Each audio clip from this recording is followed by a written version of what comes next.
ഇന്ന് വർത്തമാനകാലത്ത് നമുക്ക് നഷ്ടപ്പെട്ടുകൊണ്ടിരിക്കുന്ന രണ്ട് രാഷ്ട്രങ്ങളെ കുറിച്ച് പറയാൻ ആണ് ഞാൻ ആഗ്രഹിക്കുന്നത്. ഒന്ന് പലസ്തീനാണ്. പലസ്തീൻ എന്ന് പറയുന്നത് രാജ്യത്ത് ലോകത്ത് ഡിസപ്പിയറിംഗ് ഒരു കൺട്രിയാണ് എന്ന് പറയേണ്ടി വരും. എവിടെയാണ് പലസ്തീൻ എന്ന് നമ്മൾ തിരഞ്ഞാൽ ലോകത്തിന്റെ ഭൂപടത്തിൽ പലസ്തീൻ ഇല്ല.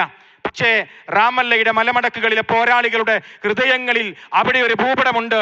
അവിടെയുള്ള രാജ്യത്തിന്റെ പേരാണ് പലസ്തീൻ എന്ന് അഭിമാനത്തോടു കൂടി നമ്മൾ പറയാറുണ്ട്.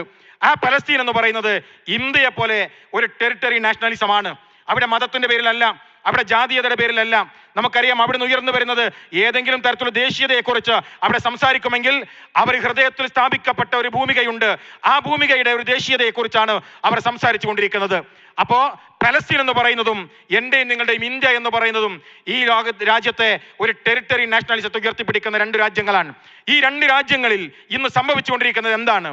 ഒരു ഭാഗത്ത് ടെറിട്ടറി നഷ്ടപ്പെട്ടുകൊണ്ടിരിക്കുന്ന ഒരു രാഷ്ട്രം, മറുഭാഗത്ത് ഒരു രാജ്യത്തിന്റെ മൂല്യങ്ങൾ നഷ്ടപ്പെട്ടുകൊണ്ടിരിക്കുന്ന ഒരു രാജ്യം. ഈ രണ്ട് രാജ്യത്തെയും തിരിച്ചു പിടിക്കാൻ ആർക്ക് സാധിക്കുമെന്ന ചോദ്യത്തിന്റെ ഉത്തരമാണ് നിങ്ങളുടെ മുദ്രാവാക്യം എന്ന് പറയുന്നത്. ക്യാമ്പസുകളിൽ പുതിയ പുനർചിന്തകൾ ഉണ്ടാകണം എന്ന് പറയുന്നത്. ക്യാമ്പസുകൾ അതിന് പാകപ്പെടണമെന്ന് പറയുന്നത് അത്തരം പുതിയ ചിന്തകളാണ്. ഞാൻ നിങ്ങൾ ഓർമ്മപ്പെടുത്തട്ടെ, പാലസ്തീൻ എന്ന് പറയുന്ന മണ്ണിനെ ഇവിടുത്തെ ഇസ്രായേലി സംഘം അല്ലെങ്കിൽ അതിനെതിരെയുള്ള പോരാട്ടം നയിക്കുന്ന അതിന്റെ സംഘങ്ങൾ തകർത്തു കളഞ്ഞത് ആയുധങ്ങളുമായി മനുഷ്യജീവൻ അപഹരിച്ചുകൊണ്ടാണ് ആ ടെറിട്ടറി നാഷണലിസത്തെ ഇല്ലാതാക്കുന്നതെങ്കിൽ ഇന്ത്യ എന്ന് പറയുന്ന രാജ്യത്തിന്റെ ഈ ടെറിട്ടറി നാഷണലിസത്തെ ഇല്ലാതാക്കുന്നത് അതിന്റെ സത്തിനെ, അതിന്റെ കാമ്പിനെ കവർന്നെടുത്തു കൊണ്ടുപോയിക്കൊണ്ടാണ്. അപ്പോ നമ്മുടെ ലക്ഷ്യമെന്ന് പറയുന്നത് ഈ രാജ്യത്തിന്റെ കാമ്പിനെ തിരിച്ചു പിടിക്കുക, ഈ രാജ്യത്തിന്റെ ചരിത്രത്തെ ഉറക്കെ പറയാൻ തയ്യാറാവുക.